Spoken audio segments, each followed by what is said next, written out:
Hi masters అందరికీ కూడా ఆత్మీయ ప్రణామాలు. అలానే బ్రహ్మాస్ మెడిటేషన్ ఛానల్‌కి అందరికీ కూడా స్వాగతం, సుస్వాగతం మాస్టర్స్. ఈ జూమ్‌కి విచ్చేసిన దివ్యాత్మ స్వరూపులందరికీ కూడా నా యొక్క హృదయపూర్వక కృతజ్ఞతలు మాస్టర్స్. అలానే ముందుగా మనందరి జగద్గురువు అయిన బ్రహ్మశ్రీ సుభాష్ పత్రి సారికి కూడా పాదాభివందనాలు చేసుకుంటూ చక్కగా వారిని కూడా ఈరోజు ఈ యొక్క జూమ్ సెషన్‌లోకి ఇన్వైట్ చేసుకుందాం. ఎంతో చక్కగా మనం జ్ఞానం, ధ్యానం ఎంతో గొప్ప ఆత్మ ప్రయాణం చేస్తూ ఉన్నాం. ఈ రోజు ఆ ప్రయాణంలో భాగంగా చక్కటి టాపిక్ తో మనతో పాటు బాలు సార్ గారు మనకు జూమ్ సెషన్ కి విచ్చేసి ఉన్నారు మాస్టర్స్. ఈరోజు సార్ తీసుకున్న ఒక టాపిక్ మనుషులు భిన్న ప్రవర్తనలు. అంతే కదండి, మనుషులు రకరకాల ప్రవర్తనలతో ఉంటారు కదా. ఒకరికి కోపము, ఇంకొకరు ఎమోషనల్లీ డౌన్ అయిపోతారు, ఇంకొకరు ఎక్కువ వీక్నెస్ ఉంటుంది, స్ట్రెంత్ ఉంటుంది, ఆవేశం ఉంటుంది, కుళ్ళు ఉంటుంది, అన్ని ఆవేశం అన్నా ఉంటుంది కదా. అంటే విభిన్నమైన ఆ ప్రవర్తనతో కూడుకున్న వ్యక్తులే మనుషులు కదా. ఆ ఒక సరికొత్త టాపిక్ తో సార్ ద్వారా జ్ఞానాన్ని అందుకుందాం. ముందుగా సార్ మీకు బ్రహ్మాస్ మెడిటేషన్ ఛానల్ కి స్వాగతం, సుస్వాగతం sir. Thank you so much. Over to you sir. Thank you అమ్మా. గ్రూప్ లో ఉన్నటువంటి జూమ్ మీటింగ్ లో ఉన్నందరికీ కూడా ప్రణామాలు. ఈ బ్రహ్మోస్ మెడిటేషన్ ఛానల్ ద్వారా జ్ఞానాన్ని ప్రచారం చేస్తున్నటువంటి మీకు ముందుగా ప్రణామాలు. నా గురించి ఒక 2 నిమిషాలు. నేను టీచర్గా వర్క్ చేస్తున్నాను. అయితే జూన్ 30వ తారీఖున రిటైర్మెంట్ ఉంటుంది. ప్రతి నెల రిటైర్మెంట్ ఉంటుంది. జూన్ 30వ తారీఖున ఎంఈఓగా, నాయుడుపేట ఎంఈఓగా రిటైర్ మేడం. ఆ మేడంతో ఒక స్మాల్ డిస్కషన్ జరిగింది 2 days బ్యాకే. మేడం, సంపాదన లేని సేవ చేద్దాం అని చెప్పి అన్నాను. నేను యాక్సిడెంటల్గా అన్నాను. మేడం నవ్వారు. అదేంటిది, సంపాదన లేకుండా సేవ ఎవరు చేస్తారు, నీ మాట ఎవరంటారు, నా మాట ఎవరంటారు, ఏంది ఆ పోస్ట్ అన్నారు. నేను క్యాజువల్గా ఉండి, ఎప్పుడో గౌతమ బుద్ధుడి పోస్టు, స్వామి వివేకానంద పోస్టు ఎప్పుడో ఖాళీ అయిపోయి, మీరు జూన్ 30వ తారీఖు రిటైర్ అయ్యి ఏం చేద్దామని ప్రశ్నిస్తున్నారు. మహానుభావులు ఎప్పుడో రిటైర్ అయ్యారు కదా, ఆ పోస్ట్ చేద్దాం అన్న. అది చెప్పావులే, ఇప్పుడు ఆ మాటలు ఎవరు వింటున్నారు, అంతా కూడా ప్రాపంచిక జీవితం అని చెప్పి క్యాజువల్గా జరిగింది. అయితే నాకు ఒక ఆలోచన వచ్చింది.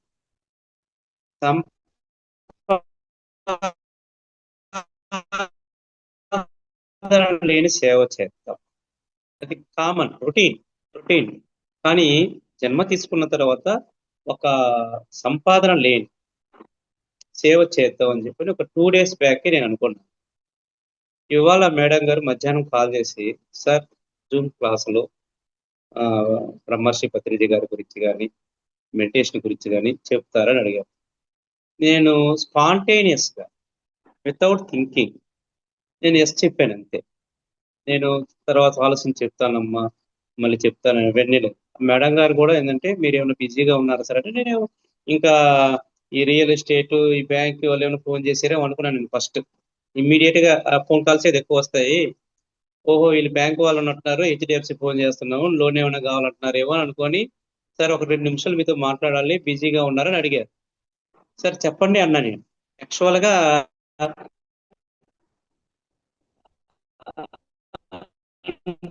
ఇమ్మీడియట్గా ఏంటంటే ఇట్లా మెడిటేషన్. సో ఫస్ట్ టైం అమ్మా నేను జూమ్లో క్లాస్ చెప్పాను. First time. నేను ఇంతకుముందు ఎప్పుడు కూడా జూమ్ క్లాస్లో అటెండ్ కాలేదు. ఫిజికల్గా చెప్పున్నాను. నేను ఒక 5 years బ్యాక్ మెడిటేషన్లోకి వచ్చాను. మెడిటేషన్లోకి వచ్చినప్పుడు కూడా మాకు ముందు ఆల్రెడీ ఉన్న మాస్టర్స్ చెప్పిన ఆ పదాలు అమృతంలాగా తగిలే. నేను యాక్చువల్గా నేను నాన్ వెజ్గానే ఉన్నాను. నేనేం వెజిటేరియన్ కాదు, నాన్ వెజ్ ఫాలో అయ్యాను. అయితే వాళ్ళు చెప్పిన మాటలు అదేనమ్మా. అంటే ఏం చెప్తున్నానంటే, జ్ఞానము, జ్ఞానోదయం. ఇప్పుడు జ్ఞానం అనేది అందరికీ ఉంది. భూమి మీద ఉండేదే జ్ఞానం, అది అందరికీ తెలుసు. దుర్యోధనుడు తెలియదు జ్ఞానం. ఆచరిస్తే జ్ఞానోదయం. సో ఇదొక్కటే స్మాల్ వేరియేషన్. జ్ఞానం అందరికీ తెలుసు, ఆచరించరు, చెబుతారు, పక్కన వాళ్ళకి బాగా చెప్తారు జ్ఞానం గురించి. ఒక్క వాక్యాన్ని ఆచరించమంటే ఆచరించరు. కానీ నేను మెడిటేషన్లోకి వచ్చిన తర్వాత వాళ్ళు ఏమైతే చెప్పారు అవి నేను వితౌట్ ఎక్స్పెక్టేషన్, ఇది అవునా కాదా అని కూడా ఆలోచించకుండా నేను ధ్యాన మార్గంలోకి రావటం, స్వాధ్యాయం, సజ్జన సాంగత్యం. ఫస్ట్ నేను మారిన విధానం శాకాహార జీవన విధానానికి వచ్చేసాను. శాకాహారం. అది ఎందుకో కూడా తెలీదు నాకు. ఆ శాకాహార జీవనంలో ఎలా అంటే, ఏదో కోల్పోయినాననే ఫీలింగ్ కూడా లేనంతగా మారాను. ఇది నేను చెప్పదలుచుకున్నాను. కొంతమంది శాకాహారంలోకి వస్తున్నారు. ఏదో చెప్పడం వల్ల. అప్పుడప్పుడు అనుకుంటారు. అరే! ఏమన్నా మిస్ అవుతున్నానేమో. అందరూ అలా లైఫ్ ఎంజాయ్ చేస్తున్నారు. Which one correct? నేను ఏ మార్గంలో ఉన్నాను? అని అప్పుడప్పుడు కూడా మళ్ళా వాళ్ళకి థాట్స్ వస్తుంటాయి. నాలో కలిగిన మార్పేందంటే, శాకాహారం ద్వారా నేనేదో కోల్పోయాననే భావం గాకుండా, అరే! శాకాహారం పాటించలేకపోయాననే ఫీలింగ్‌లో ఉన్నంతగా మారాను. అందుకని పిరమిడ్ మెడిటేషన్‌కి, బ్రహ్మర్షి పితామహ పత్రిజీ గారికి నేనెప్పుడూ కృతకృత్యుడిని ఈ విషయంలో. ఎందుకంటే దాని ద్వారానే మిగిలిన విషయాలు గూడా నేర్చుకోగలిగాను.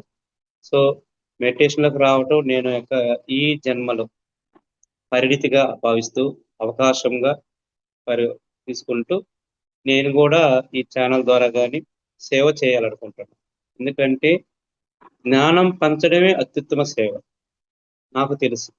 జ్ఞానం పంచడమే అత్యుత్తమ సేవ. ఎందుకంటే మన దగ్గర ఉంది. పంచడం కూడా ఉచితమే. ఎవరు మారుతారో మనం చెప్పలేము. నేను మారాను గదా! వినడం వల్లే నేను మారాను. నాకు తెలీదు. నా లైఫ్ ఒక బిలీఫ్ సిస్టమ్‌లో నా ముందు ఉన్నవాళ్ళు ఏం చెప్పారో దాన్ని నమ్ముతూ, నేను అదే జీవితం అనుకున్నా, అదే కొనసాగించాను. It's not my mistake. ప్రతి ఒక్కరు కూడా ఒక బిలీఫ్ సిస్టమ్‌లో, నమ్మక వ్యవస్థలో ఉన్నారు. ఆ నమ్మక వ్యవస్థ ఎంతంటే, అదే వాస్తవం అనుకున్నంతగా నమ్మేసి కంటిన్యూ చేస్తున్నారు. వాటిని కష్టాలని, బాధలని పేర్లు పెట్టుకుంటున్నారు. కష్టాలు లేవు, బాధలు లేవు, నష్టాలు లేవు. నమ్మకాలున్నాయి. ఆ నమ్మకాలకే రకరకాల పేర్లు. సమస్యనేదైనా నిర్వచనం లేదసలు. నీలో ఉండే నమ్మకమే సమస్య. నీలో ఉండే నమ్మకమే సంతోషం. అలా మనం నమ్మక వ్యవస్థలోకి రావడం, దాన్నే వాస్తవం అనుకుని నేను కూడా కంటిన్యూ చేశాను. కానీ వాస్తవం ఏదో తర్వాత తెలుసుకున్నాను కదా! జ్ఞానం పొందడం ద్వారా తెలుసుకున్నాను. ఆ జ్ఞానాన్ని నేను కూడా పంచుదామనేది సంపాదన లేని సేవ చేయాలంటే జ్ఞాన మన సముపార్జన పంచం. మనం తెలుసుకోవడం, ఆచరించడం, పంచడం. బాగుంటుందనే ఉద్దేశం. నాకు అవకాశం ఇచ్చారమ్మా. మీకు పదే పదే కృతజ్ఞతలు. ఇవాళ టాపిక్కు అందరం మనుషులమే. కానీ అందరూ ఒకే ప్రవర్తన కలిగి ఉండరు. రకరకాల ప్రవర్తన కలిగి ఉంటారు. మనం కొంతమంది తప్పుపడుతూ ఉంటాం. కొంతమందిని వర్గీకరిస్తుంటాం. వీళ్ళు ఇలాంటి వాళ్ళు, వాళ్ళు అలా ప్రవర్తిస్తున్నారు అని మనమే వాళ్ళకి ఒక ట్యాగ్ ఇస్తుంటాం. ఇప్పుడు నేను స్కూల్‌లో టీచర్‌ని. ఒక 20 మంది క్లాస్‌లో ఉంటే, నేను 20 మందికి ఒకే చదువు చెప్తాను. వేరు వేరుగా చెప్పను. ఆ 20 మందిలో కొందరు దాన్ని ఆస్వాదించేవాళ్ళు, కొంతమంది విన్నా గూడా వినపడకుండా రకరకాల ఆలోచనలు కలిగి ఉంటారు. ఈ భూమి మీద గూడా అలాగే జరుగుతుంది. జన్మ తీసుకున్న ప్రతి ఒక్కరు గూడా ఒకే ప్రవర్తన కలిగి ఉండరు. ఎందుకు? దాని గురించి డిస్కస్ చేస్తాం. కొంతమంది దొంగతనాలు చేస్తుంటారు. మన దృష్టిలో వాడికి దొంగని ముద్రేసాం. కాదు. తెలుసుకుందాం ఎందుకు? కొంతమంది హత్యలు చేస్తుంటారు. నేరాలు చేస్తుంటారు. ఘోరాలు చేస్తుంటారు. కొంతమంది సేవ చేస్తుంటారు. తన జోబిలో ఉండే డబ్బుని స్వేచ్ఛగా ఖర్చు పెడుతుంటారు. దాన ధర్మాలు చేస్తుంటారు. మంచి గుణాలు కలిగి ఉంటారు. కొన్ని కుటుంబాల్లో చూడండి, ఒకే కుటుంబంలో అందరూ కూడా ఒకే రకంగా ఉండరు. అన్నదమ్ములు కూడా ఉండరు. తప్పు కాదది. ఆ తల్లిదండ్రుల ద్వారా జన్మ తీసుకున్నారు వాళ్ళు. జన్మ తీసుకున్నారు. జన్మ లక్ష్యం ఇంకోటుంటది ఆళ్ళందరికి గూడా. ఒక్కో లక్ష్యంతో వాళ్ళు తీసుకుంటారు. కానీ తల్లిదండ్రులు ఒకటే. అది మనం మర్చిపోయి, ఈ పెద్దోడు ఇలా ఉన్నాడు, చిన్నవాడు ఇలా ప్రవర్తిస్తున్నాడు, వాడు మంచివాడు అని పేర్లు పెడుతుంటాం. ఎందుకిలా పెడుతున్నాం? కొంతమంది చూడు స్త్రీలు భర్తను బాగా చూసుకుంటారు. అదేవిధంగా కొంతమంది భర్తలు స్త్రీలను బాగా చూసుకుంటారు. సమభావం, సమతత్వాన్ని కల్పిస్తుంటారు. అదే కొన్ని కుటుంబాలు చూస్తే వేధించే స్త్రీలు ఉన్నారు, వేధించే పురుషులు ఉన్నారు. ఏంటి కారణం? ఇవన్నీ చూస్తే ఈ మన పత్రిజీ గారి ప్రబోధాలు వింటూ వింటూ ఉండడం వల్ల ఎందుకు ఇలా జరుగుతుంది అనే విషయాన్ని మనం ఒకసారి కొన్ని ఎగ్జాంపుల్తో డిస్కస్ చేసుకుందాం. ఇప్పుడు ఒక జన్మ ఎగ్జాంపుల్గా తీసుకుందాం. ఫస్ట్ నేనే ఎగ్జాంపుల్ అనుకో. నా తల్లిదండ్రుల ద్వారా నేను జన్మ తీసుకున్నాను. శైశవ దశ అంటాను. అంటే ఆత్మ నా తల్లిదండ్రుల ద్వారా జన్మ తీసుకుంది. నేను ఈ ఆకారాలు తీసుకున్నాను. అప్పుడు ఆత్మ గుణాలే ఉంటాయి. ఆలోచించండి. పుట్టిన బిడ్డ అప్పుడే జన్మ తీసుకున్నాడు కదా, ఆత్మ స్వభావం అంతలోకి పోదు. ఆకలేస్తే ఏడవడం, అల్లరి చేయాలనిపిస్తే నవ్వడం, ఏమి కావాలన్నా కోరుకోవడం, తినడం, నిద్రపోవటం, వర్తమానంలోనే జీవిస్తూ ఉంటుంది శైశవ దశ. గతమేందో భవిష్యత్తు ఏందో చూడం. వర్తమానంలోనే జీవిస్తే అప్పుడే నువ్వు ఆనందంగా ఉంటావని మనం చెప్తాం. మన జీవితంలో వర్తమానంలో ఎప్పుడు చూస్తాం? శైశవ దశలో చూస్తాం. ఎందుకని? అప్పుడే ఆత్మ జన్మ తీసుకుంది కాబట్టి ఆ ఆత్మ గుణాలే శైశవ గుణంలో ఉంటాయి. తర్వాత చూడండి, తర్వాత స్టెప్ బాల్య దశ అంట మన జీవితం. బాల్య దశకి వెళ్ళేటప్పటికి ఈ చుట్టుపక్కల ఉండే బిలీఫ్ సిస్టమ్, నువ్వు అలా చేయకూడదు, ఇలా ఉంటే గొప్పవాడు అవుతావు, ఇలా చేస్తే నిన్ను అందరూ మెచ్చుకుంటారు, పలానాడు కారు కొన్నాడు అంటే నీకేం కావాలో చెప్పరు వాళ్ళు. పక్కనలో ఉండే లిస్ట్ అంతా నీకు రాసిస్తారు. అంటే అప్పుడే జన్మ తీసుకున్న శైశవ దశ కొంచెం దూరం జరిగింది. ఆత్మ గుణాల నుంచి దూరం అవుతూ ఈ యొక్క నమ్మక వ్యవస్థలోకి వెళ్ళిపోతూ ఉంది. బాల్య దశలో కొన్ని కొత్త గుణాలు ఏర్పడతాయి, ఆత్మ గుణాలు తగ్గుతూ వస్తున్నాయి. ఆ తర్వాత బాల్య దశ నుంచి యవ్వన దశ, యవ్వన దశకి వెళ్ళేటప్పుడు ఇంకో కొత్త ఆలోచన, ప్రౌఢ దశ, వృద్ధ దశ, ఆ తర్వాత ఒక శరీరాన్ని ఆత్మ వదిలేస్తుంది. అప్పటికి ఏమి నేర్చుకోవాలో మర్చిపోయింది. నీ లక్ష్యం ఏదో ఒకటి వచ్చావు ఫస్ట్ లో మాత్రం, ఈ బిలీఫ్ సిస్టమ్ నిన్ను మాయ చేసి నీ యొక్క లక్ష్యాన్ని మరిపించేసింది. మరలా ఆత్మ వెళ్తుంది. అప్పుడు ఆ ఆకాశ కార్డులో ఏం రాసావో చూపిస్తారు. అరే, నేను ఈ లక్ష్యంతో భూమి మీదకి వెళ్ళంతా మర్చిపోయినని మళ్ళీ జన్మ తీసుకోవాలి. ఇది ఒక జన్మ గురించే చెప్పానండి. అయితే ఆత్మ, ఇప్పుడు మనం రకరకాల మనుషులు అన్నాం కదా, వాళ్ళ గురించి డిస్కస్ చేసుకుంటాం. ఒక చిన్న విషయం గమనించండి. ఒక మానవ జన్మ పూర్తి పరిణతి చెంది పూర్ణాత్మలో కలవాలి అంటే దాదాపు 400 జన్మలు ఎత్తాలి. ఈ ఆత్మ 400 జన్మలు ఎత్తుతుంది. అంటే మొదట జన్మ ఎత్తినప్పుడు ఆ ఏ జన్మ అంటే జంతు జన్మ నుంచి, జంతు జాతుల నుంచి మానవ జాతి ఉద్భవిస్తుంది. అంటే ఇక్కడ ఏంది? జంతు గుణాలనే కలిగి ఉంటుంది ఆ ఆత్మ. దాన్ని శైశవ ఆత్మ అంటారు ఇక్కడ. అంటే గతంలో ఏ శరీరంలో అయితే, ఏ జీవుల్లో అయితే ఈ మానవ ఆత్మ ఉందో ఆ జీవుల యొక్క లక్షణాలని ప్రదర్శిస్తూ ఉంటుంది. ఈ 400 జన్మలలో ప్రారంభ ఆత్మను ఏమంటామంటే శైశవ ఆత్మ అంటారండి. అంటే పాఠాలు నేర్చుకోవడం మనం జన్మెత్తుతున్నాం. ఈ శైశవాత్మ అంతా ఏం చేస్తుందంటే జంతు గుణాలనే పోలి ఉంటుంది, తమో గుణంలో ఉంటుంది. కానా పేనా సోనా, తినడం, తనను తాను చూసుకుంటూ ఉంటుంది. ఇది ఒక రకం. వీళ్ళు ఎవ్వరు ఏం చెప్పినా వినరు, నాకు తెలిసిందే అనుకుంటారు. ఆ యొక్క మూర్ఖత్వం, అహంకారం అనకూడదు, మూర్ఖత్వ దశలో ఉంటుంది. అంటే మనం 400 జన్మలు ఎత్తేటప్పుడు ప్రారంభ జన్మలో ఉండే ఆత్మను శైశవాత్మ అంటాం. ఈ శైశవాత్మ యొక్క తత్వం ఏంటంటే జంతు గుణం. అంటే జంతువుల నుంచి మన ఆత్మ మానవ జన్మలోకి ప్రవేశించింది. ఇక్కడ ఆ వాసనలు పోవు, ఇంకా జంతు లక్షణాలే ఉంటాయి. జంతువు ఏం చేస్తుంది? తింటుంది, కడుపు నిండినప్పుడు తింటుంది, వేటాడుతుంది. అంటే శాకాహారం కావచ్చు, మాంసాహారం కానీ, క్రూర జంతువులు రకరకాలు. ఆ గుణాలే కలిగి ఉంటుంది ఈ శైశవాత్మ. అందుకని మనం ఎంత చెప్పినా వాళ్ళకి అర్థం కాదు. మనం ఏమనుకుంటామంటే మనం చేసేది గొప్ప కదా, వాళ్ళు రావట్లేదే అంటే నీవు ఎన్నో జన్మలో ఉన్నావు నీకు తెలియాలి.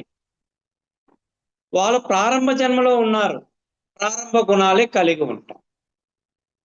అట్లా ఈ ఆత్మ ఈ తమో గుణంలోనే ఉండి ఉండి ఉండి అటువంటి ఆహార స్వభావాన్ని కలిగి ఉండి అటువంటి ప్రవర్తనే అంటే హింసా ప్రవర్తనే కలిగి ఉండి వేటాడే ప్రవర్తనే కలిగి ఉండి కొన్ని రోజులకి, కొన్ని సంవత్సరాలకి, కొన్ని జన్మల తర్వాత, అంటే దాదాపు ఒక 100 జన్మల తర్వాత ఇది బాలాత్మగా మారుతుంది. ఈ బాలాత్మగా మారేటప్పటికి ఈ యొక్క తమో గుణాలు కొన్ని తగ్గుతాయి, కానీ రజో గుణంలోకి వస్తారు. అంటే రజో గుణంలో జ్ఞానం ఉంటుంది. జ్ఞానం ఉన్న వాళ్ళకి అహంకారం కూడా వస్తుంది. అంటే నేను చెప్పింది వినాలి, నన్ను అందరూ మెచ్చుకోవాలి, నేను చెప్పేది కరెక్ట్.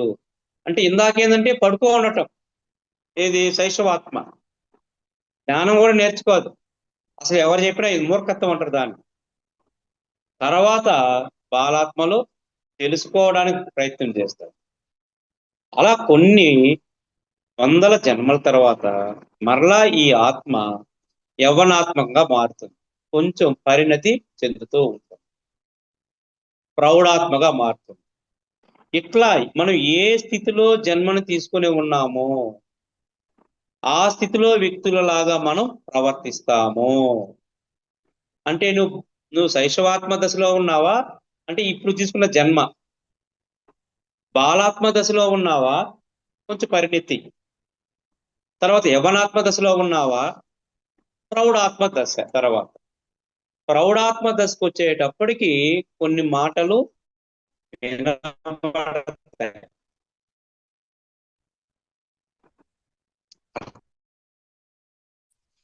నేను ఎందుకు జన్మ తీసుకున్నాను అని క్వశ్చన్ చేసుకుంటాడు. నేను ఏదో తెలుసుకోవాలి, కొత్తది ఏదో ఉంది, ఇప్పుడు దాకా ఉన్న జ్ఞానం కాదు అని అప్పుడు కొంచెం ఆలోచన స్థితిలో పడతాడు. అంటే రజోగుణం కూడా తగ్గుతూ ఉంది, అహంకార భావం కూడా తగ్గుతూ ఉంది. తర్వాత వృద్ధాత్మలోకి వస్తాం. అంటే 400 జన్మలు అన్నాం కదా, ఆ చివరి జన్మల్లోకి వచ్చినప్పుడు అప్పుడు మనం ధ్యానము, జ్ఞానము, స్వాధ్యాయము, సజ్జన సాంగత్యం, సేవ ఇటువంటి గుణాలు అలవడతాయి. ఆ తర్వాత ఈ జన్మ ఆత్మ పూర్తిగా పూర్ణాత్మగా మారి పూర్ణాత్మలో మనం ఏకమవుతాం. అంటే ఇక్కడ మనం జన్మలు తీసుకునే దాన్ని బట్టి మన ప్రవర్తన ఉంటుంది. కాబట్టి ఇక్కడ ఎవ్వరూ తప్పు చేయట్లేదండి. నువ్వు ఈరోజు పూర్తిగా సేవలు చేస్తూ ఆధ్యాత్మిక చింతనలోనే ఉన్నావంటే ఈ రోజు కాదు, నువ్వు శైశవ దశలోనూ నేర్చుకున్నావు, అక్కడ ఏం నేర్చుకోలేదు. తర్వాత జన్మలు తీసుకోవడం వల్ల పరిణతి చెందావు, ఆ పరిణతి చెంది మర్చిపోయావు. నువ్వు ఇప్పుడేంది వృద్ధాత్మ దశలోకి వచ్చి కింద ఉండే జన్మల యొక్క మనుషులు మనం విమర్శిస్తుంటాం. అంటే ఎందుకు చెప్పాల్సి వస్తుందంటే కొందరే ధ్యానంలోకి వస్తున్నారు, కొందరే సేవ చేస్తున్నారు, మరి కొందరు ఎందుకు రాలేదంటే నువ్వు కూడా ఆ దశలో నుంచి వచ్చినోడివే, ఇది మర్చిపోకూడదు. నువ్వు నేరుగా వృద్ధాత్మ దశలోకి రాలేదు. ప్రతి మనిషి భూమి మీద జన్మ తీసుకున్న తర్వాత అన్ని రకాల అనుభవాలు నేర్చుకున్న తర్వాతే నువ్వు పూర్తి పరిణితి పొంది పూర్ణాత్మగా మారుతావు. ఇప్పుడు జూమ్ లో ఉండే వాళ్ళందరూ కూడా వృద్ధాత్మ దశలో జన్మ తీసుకున్న వాళ్ళం కాబట్టి మనకి ఈ గుణాలు ఉన్నాయి. మరి మనం అందరం గతంలో పోతే మనలో కూడా యవనాత్మ గుణాలు ఉంటాయి, బాల్యాత్మ గుణాలు ఉంటాయి. మనం స్టెప్ బై స్టెప్ తీసుకొని చివరగా వచ్చున్నాం. కాబట్టి మనుషులందరూ మనుషులమే. ఎందుకు ప్రవర్తనలో వ్యత్యాసం ఉందంటే జన్మ తీసుకున్నటువంటి సంఖ్యల ఆధారంగా ప్రవర్తనలో వ్యత్యాసం వచ్చుంటుంది. ఇది బాగా అర్థం చేసుకోవాలి. అంటే మరలా చెప్తున్నాను వినండి. మానవ జన్మ తీసుకున్న తర్వాత ఈ ఆత్మ పూర్ణాత్మగా మారాలి అంటే కనీసం 400 జన్మలు ఎత్తాలి.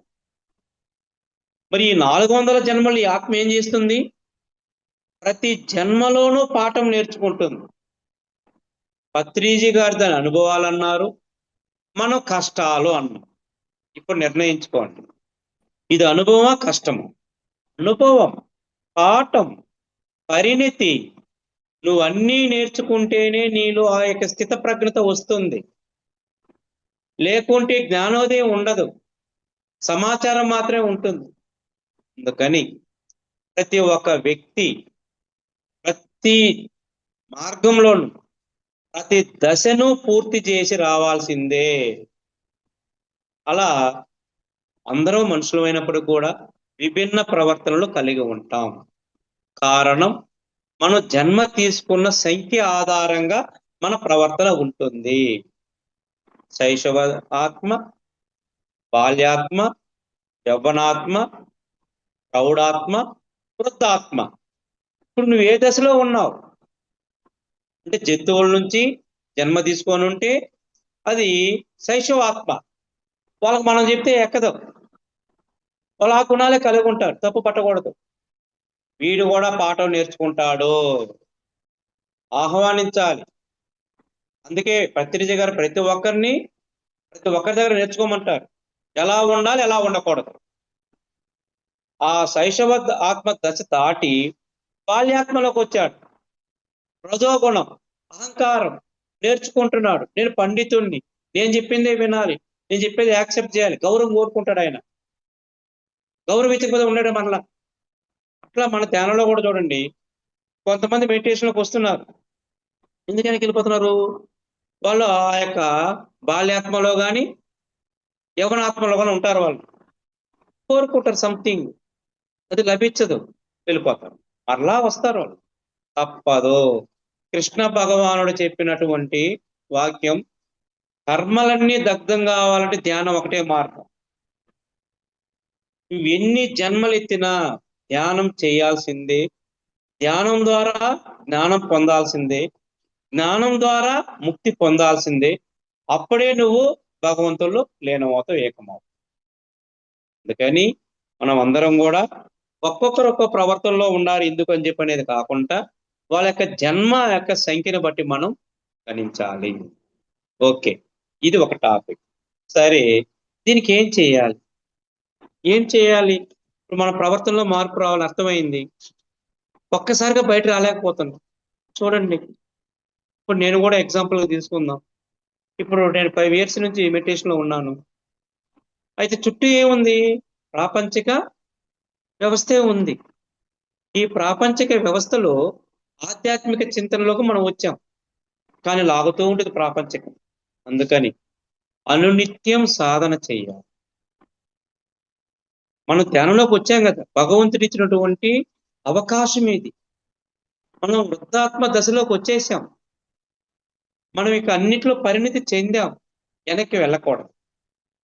వాళ్ళను కూడా మనం ఒప్పించాలి. మన కింద ఉండే మన జూనియర్స్ వాళ్ళు, ఏది ఆత్మపరంగా, వయసు పరంగా 400 జన్మలలో వాళ్ళు రాలేదంటే జూనియర్స్, చిన్నపిల్లల్లో భావించాలి, నేర్పించాలి. నువ్వు వెళ్ళకూడదు వాళ్ళలో. ఇక్కడ ప్రాబ్లం వస్తుంది. అందుకని ఈ నమ్మక వ్యవస్థ నుంచి బయటపడడం కోసం సాధన. ప్రతి ఒక్కరం కూడా నమ్మక వ్యవస్థలో ఇరుక్కుపోయాం. ఇప్పుడు సపోజ్ నేనే ఎగ్జాంపుల్ తీసుకుందాం. చిన్నప్పుడు మా అమ్మ నాన్న నన్ను చదివించినప్పుడు ఏం చెప్పుకుంటారు? నువ్వు బాగా చదవాలి, అందరికన్నా నువ్వు ఫస్ట్ వస్తే అందరూ నేను మెచ్చుకుంటారు అని అన్నారే కానీ ఆనందంగా చదువు నాకు చెప్పలేదు. అప్పుడు నాలో టార్గెట్ ఒకటి వచ్చింది.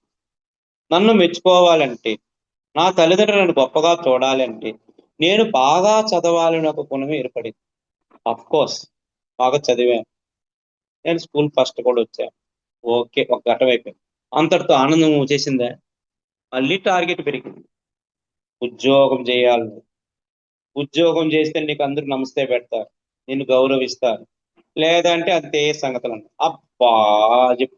మళ్ళీ ఉద్యోగం కోసం కష్టపడ్డాను, సాధన చేశాను, నిద్రాహారాలు మానేశాను, ఉద్యోగం కూడా తెచ్చుకుంటాను. సంతోషం వచ్చేసిందా? ఆనందం వచ్చిందా? రాలా. పెళ్ళి, పెళ్ళి, పిల్లలు, మళ్ళీ దుఃఖం వస్తుంది లేకుంటే. పిల్లలు, ఇల్లు, ఓకే, సంతోషం కలిగిందా? లేదు. టార్గెట్ పెరుగుతూనే పోయింది. ఇలా టార్గెట్ పెరుగుతూ పెరుగుతూ పెరుగుతూ పోతే అప్పుడు ఆగాను నేను. ఏంటి ఇది? ప్రతి క్షణంలోనూ నేను చేస్తూ ఉన్నా దేనికోసం? What is my final destination అనేది ప్రతి ఒక్కరూ క్వశ్చన్ చేసుకోవాలండి. ఇక్కడ మనం జూమ్ లో ఉండే వాళ్ళం, మనం కనీసం జూమ్ లో ఉన్నాం. మన ఫైనల్ డెస్టినేషన్ ఏంటి? ఒక్కరు చెప్పండి. ఈరోజు రాత్రికి ఆలోచించుకోండి. సంపాదన ఫైనల్ డెస్టినేషన్. ఒకటి 2 బిల్డింగ్లు కడితే 3 బిల్డింగ్లు కట్టడం ఫైనల్ డెస్టినేషన్. మరి 10 బిల్డింగ్లు కట్టడం ఉంటాడుగా. ఏంటి?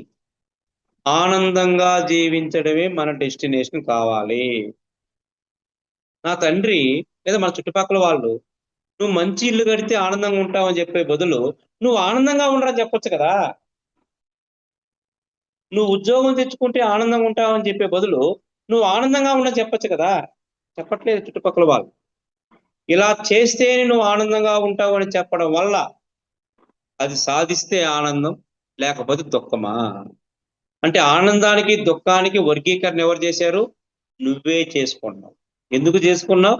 నీ చుట్టుపక్కల ఉండే బిలీఫ్ సిస్టమ్ వల్ల, నమ్మక వ్యవస్థ వల్లే ఆనందం దుఃఖం అనేది ఏర్పడింది తప్ప ఇంకొకటి కాదు. మరి కొంతమంది చూడండి, బిల్డింగ్ లేదు ఆనందంగా లేరా? ఉద్యోగం లేదు ఆనందంగా లేరా? Is it destination? Job is not destination. ఇవన్నీ కూడా తాత్కాలికమైనవి, వదిలేసి వెళ్ళిపోయేవి.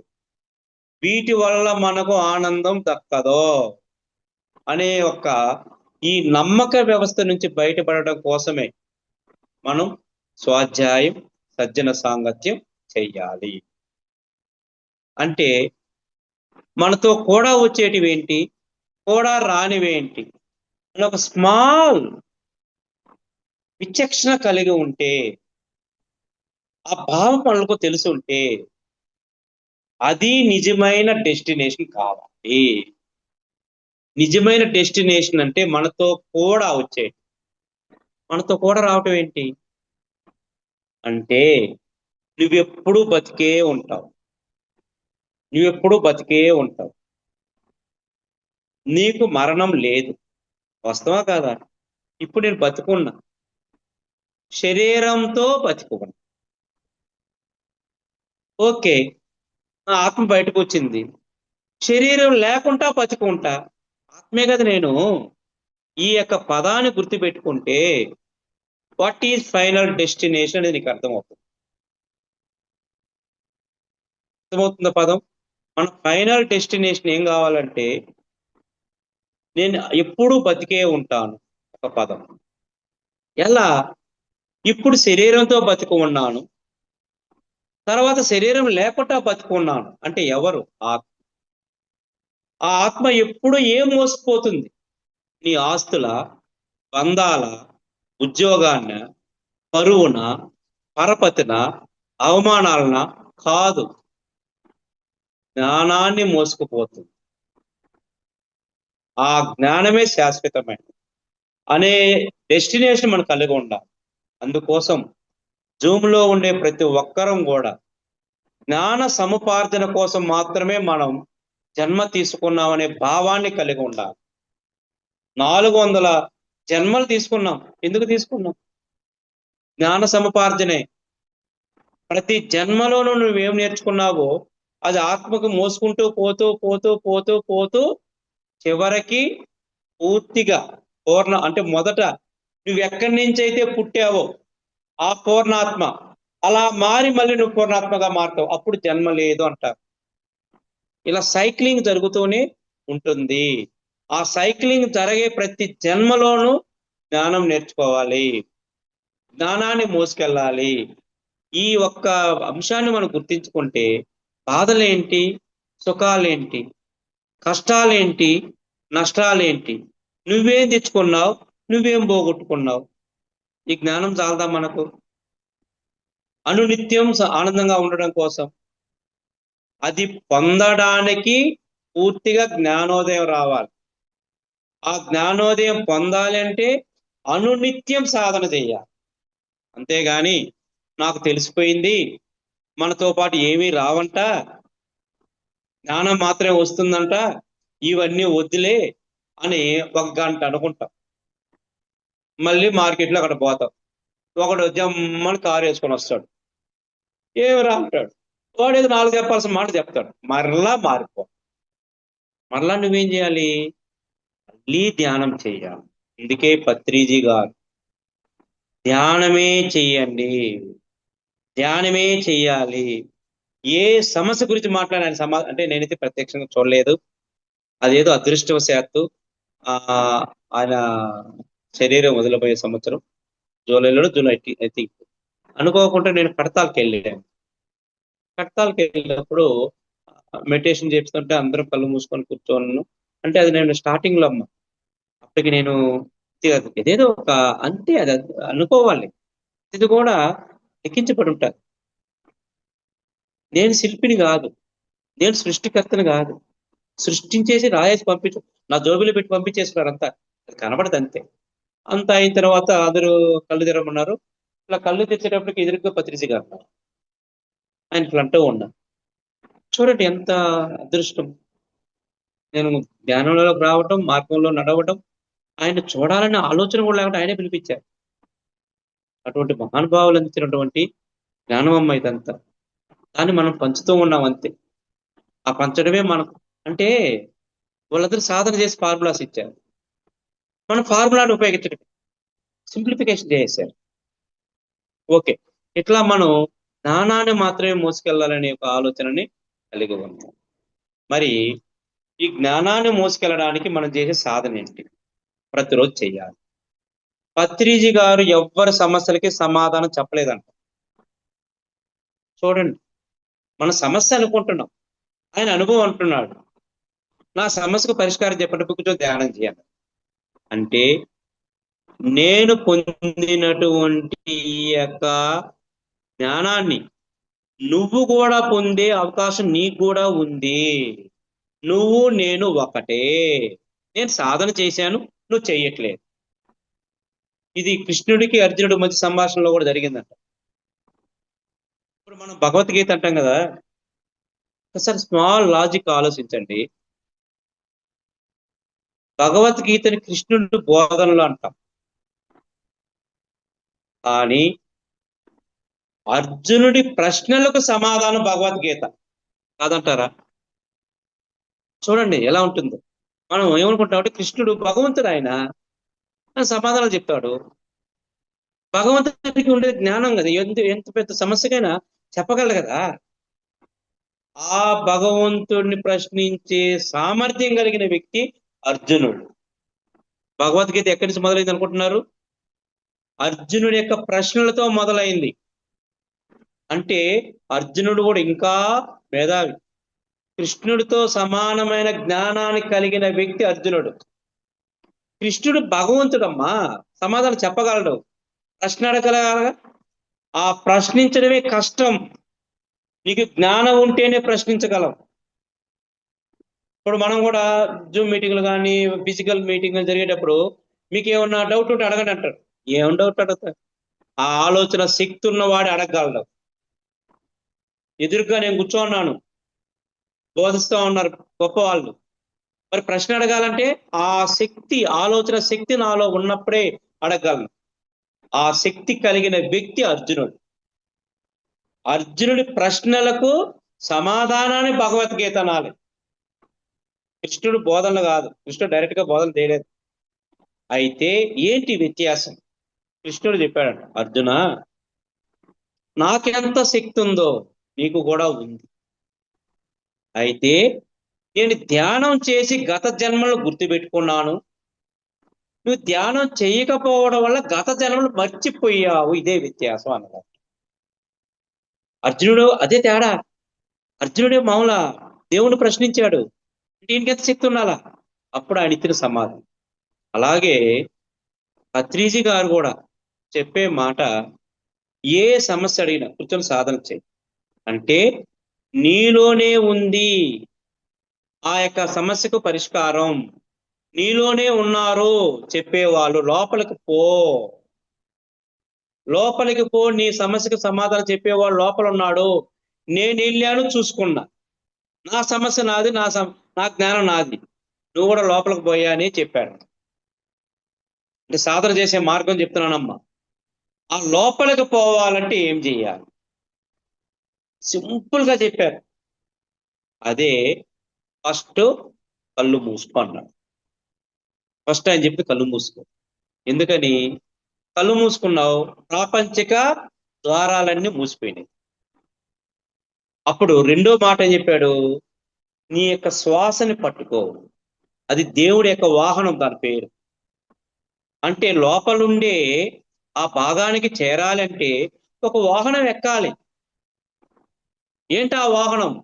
శ్వాస. ఎలాంటి వాహనం అంటే నువ్వు ఎక్కినా ఎక్కకపోయినా మళ్ళీ లోపలికి పోతుంది, ఆ వాహనం బయటకు వస్తుంది. లోపలికి పోతుంది, బయటకు వస్తుంది. నీలో స్ఫురణ కలిగేంత వరకు. అందుకని రెండో మాటగా ఆయన చెప్పిన మాట శ్వాసని పట్టుకో అన్నాడు. అంటే కళ్ళు మూసుకుంటే బయట యొక్క ద్వారాలన్నీ మూసిపోయినాయి. ఇంకెక్కడ పోవాలి నువ్వు? లోపలికి. మార్గం ఏంటి? శ్వాసను పట్టుకోము. శ్వాసను పట్టుకో. బాగానే ఉంది. ఇక్కడ ఒక ప్రాబ్లం ఉంది. కళ్ళు మూసుకున్నావు, నీ శరీరం మొదటి దశ, శరీరం లోపలికి వెళ్ళావు. అంటే ఇప్పుడు దాకా శరీరం అనుకుంటున్నాం, శరీరం లోపలికి వెళ్ళినట్టునే ఏమున్నాయి? కావాల్సినంత ఆలోచనలు ఉంటాయి. దాని మనస్సు. చూడండి ఆయన ఎంత సింపుల్ గా చెప్పాడో. మనకు వినడానికి ఏదోలాగా అనిపించింది, కానీ ఆ భావాన్ని పట్టుకుంటే తెలుస్తుంది. నువ్వు శరీరానివే అయితే కళ్ళు మూయి, లోపలికి వెళ్తా. ఆ లోపలికి వెళ్ళిన వెంటనే ఏమున్నాయి? ఆలోచనలు ఉన్నాయి. అంటే ఇప్పుడు నువ్వు ఎవరైనావు? మనస్సు అయింది. ఈ మనసు నిన్ను లోపల ఇంకా అవతల పని గందరగోళం చేస్తుంటారు. అలాంటప్పుడు సాధన చేస్తూ ఆలోచనల్ని ఆపు చేయండి అనే పదం పత్రిజీ గారు ఉపయోగించలేదు. చాలా మంది ఆలోచనల్ని అదుపు చేసుకోవాలి, ఆలోచనలు రాకుండా చేయాలి, అప్పుడే నీకు జ్ఞానం కుదిరినట్టు అని చెప్తున్నారు. ఆ మాట పత్రిజీ గారు అయితే ఎక్కడ చెప్పలేదండి. నేను చాలా వీడియోస్ ఉన్నా. ఆలోచనలతో కూడా వెళ్ళొద్దు అన్నాడు ఆయన. స్మాల్ థింగ్, ప్రతి దాంట్లోనూ సూక్ష్మం ఉంటుంది. ఆలోచనలు అదుపు చేయమని చెప్పలేదు, ఆలోచన రాకుండా చేసుకొని చెప్పలేదు. మరి ఏం చెప్పాడు? ఆలోచనలతో కూడా నువ్వు వెళ్ళవద్దు. అంటే అర్థం ఏంటి? ఆలోచనలు వస్తుంటాయి, జస్ట్ లీవ్ ఇట్. నీకు బాగా నచ్చిన ఆలోచన వచ్చింది, ఆలోచన ఇంకా పెంచుకోబాకు. వద్దు, just you back to breathing, just you observe breathing. అలా చేసుకుంటూ ఉంటే కొన్ని రోజులకి మనం అనుకున్న ఆత్మ చేస్తాం. అదే మరి కొన్ని నిబంధనలు కూడా పెట్టుకున్నారు. ఏంటి? ఒక్క అంశం గురించి మాత్రం డిస్కస్ చేసుకుందాం. విగ్రహారాధన. ఎటువంటి విగ్రహారాధన కానీ లేదా జపం కానీ మంత్రం కానీ చేయొద్దన్నారు. ఈ చాలా మంది ఏంటంటే పిరమిడ్ మెడిటేషన్ చేయాలంటే మనం విగ్రహారాధన చేయకూడదా, పూజలు చేయకూడదా, మంత్రాలు చదవకూడదా, మనం నచ్చిన దేవుణ్ణి అనుకోకూడదా అనేటి వస్తున్నాయి. పత్రిజీ గారు అలా చెప్పాల. నువ్వు ధ్యానం చేసే సమయంలో ధ్యానాన్ని చేయమన్నాడు. అది మీకు మందికంటే ఇవన్నీ తెలిసిన విషయాలే. మనలో పూర్తిగా మనం అలా మారిపోయేంత వరకు కొన్ని చెప్పుకుంటూనే ఉండాలి. అంటే ధ్యానం చేసే సమయంలో ధ్యానం చేయాలి. నువ్వు పూజ చేసే సమయంలో పూజ చేసుకుంటున్నావు, వంట చేసే సమయంలో వంట చేస్తున్నావు, సినిమా చూసే సమయంలో సినిమా చూస్తున్నావు, పాఠం చెప్పే సమయంలో పాఠం చెప్తున్నావు. ఎప్పుడు ఏం చేయాలో అదే చేస్తే దాన్నే ధ్యానం అంటారు. ధ్యానంలో కూర్చొని జపం చేయడం ఏంటి? ధ్యానంలో కూర్చొని మనం మంత్రాలు చదువుకోవడం ఏంటి అంటే ఇక్కడ ఏంటంటే ధ్యానాన్ని ధ్యానం లాగా చెయ్యి అని చెప్పాడు ఆయన. అంతేగాని నీ యొక్క నమ్మకాలన్నీ పక్కన పెడేసి అప్పుడు ధ్యానంలోకి ఆయన చెప్పలా. ధ్యానం చేసేటప్పుడు ధ్యానం లాగా చేయండి. అలా చేస్తూ ఉన్నప్పుడే నీ ఆలోచనలు ఆగుతాయి తప్ప నువ్వు ధ్యానం చేస్తే ఇంకో దాని గురించి ఆలోచిస్తే టైం వేస్ట్. Time waste. సాంప్రదాయం కాకూడదు, ఇది ఒక ఆనవాయితీ కాకూడదు, అలవాటు కావాలి. నువ్వు అలా అలవాటు చేసుకోవాలంటే కొంచెం మనం పెట్టుకోవాలి మనసులో, ఆలోచనలు మార్చుకోవాలి. నేను ధ్యానం చేసేటప్పుడు నువ్వు కళ్ళు తెరుచుకొని జపం చేసుకోయా, నువ్వు దేవుడి ముందు కూర్చొని మంత్రాలు చదువుకో. ఎవరు తిన్నారు? ధ్యానంలో కూర్చొని జపం చేయటం ఏంటి అని అన్నారు ఆయన. అంటే కొన్ని మన సూక్ష్మాన్ని పట్టుకోవాలమ్మా. అంటే పూర్తిగా అవన్నీ ఆపితేనే ధ్యానంలోకి రాండి అని కాదు. అక్కడ ధ్యానం చేసేటప్పుడు ధ్యానం లాగే చెయ్యాలి, వంట చేసేటప్పుడు వంటనే చెయ్యాలి, ఇంకోటి చేయకూడదు. అలా చేసిన తర్వాత జపం చేయాలన్నా, మంత్రాలు చేయాలన్నా, పూజలు చేయాలన్నా అనేది నీ విచక్షణే నీకు నిర్ణయిస్తుంది. ఓహో, నేను ధ్యానంలో ఉన్నప్పుడే అన్ని సకలం వస్తున్నాయి, ఈ ధ్యాన మార్గమే అనేది నీకు నిర్ణయం వస్తుందే గాని ధ్యానం చేసేటప్పుడు ధ్యానం లాగా పదే పదే పదే చెప్తున్నాయి పదం. అంతేగాని ధ్యానం చేసేటప్పుడు మంత్రాలు వద్దు, ధ్యానం చేసేటప్పుడు రూపం వద్దు. నువ్వు రూపం చూసాలంటే కళ్ళు చూసుకుని దేవుడి దగ్గర కూర్చో, టైం కలిసి వస్తుంది. అంతేగాని నువ్వు ధ్యానంలో కూర్చొని రూపం ఆలోచించడం ఏంటి? ఇది ధ్యాన పద్ధతి అది కాదు కదా. ఆలోచన రహిత స్థితిలోకి వెళ్ళాలనుకుంటున్నావు, నువ్వే ఆలోచించుకుంటే ఎలాగా? ఇంకొకటి, ఈ విగ్రహాలు కాని, గుళ్ళు కాని, గోపురాలు కాని మనము చెక్కినవి. మనము చెక్కి మనం దండం పెడుతున్నాం, నిన్ను చెక్కినోడు నువ్వు మర్చిపోయి. అదే ఆయన చెప్పింది. ఆయన నువ్వు దండం పెట్టుకో, ఆ విగ్రహం చెక్కింది ఎవరు? నువ్వే. నిన్ను చెక్కింది ఎవడు? వాడు లోపల ఉన్నాడు, ఆయన్ను చూడయ్యా అనే ఉద్దేశంతో చెప్తూ రావటం జరిగింది. ఆ తర్వాత అత్రిజీ గారు మ్యూజిక్ పెట్టారు. కొంతమంది డౌట్స్ వస్తుంది, ఏంటంటే ఆలోచన రహితం అంటే మ్యూజిక్ కూడా ఆలోచనే కదా అనేది ఒక డౌట్ వస్తుంది. దానికి పత్రిజీ గారు కూడా సమాధానాలు ఎక్కడ చెప్పలేదు. మ్యూజిక్ పెట్టారు అంతే. అంటే రకరకాల నుంచి కేంద్రీకరణ చేయటం కోసం. అయితే ఇక్కడ ఏం చేయాలంటే గురువు చెప్పింది చెయ్యాలి కానీ గురువు చేసేది చేయకూడదు. ఇది గుర్తించుకోవాలమ్మా. గురువు ఏం చెప్పాడంటే శ్వాస మీద ధ్యాస చెప్పాడు, మ్యూజిక్ గురించి ఆయన ప్రస్తావించలేదు.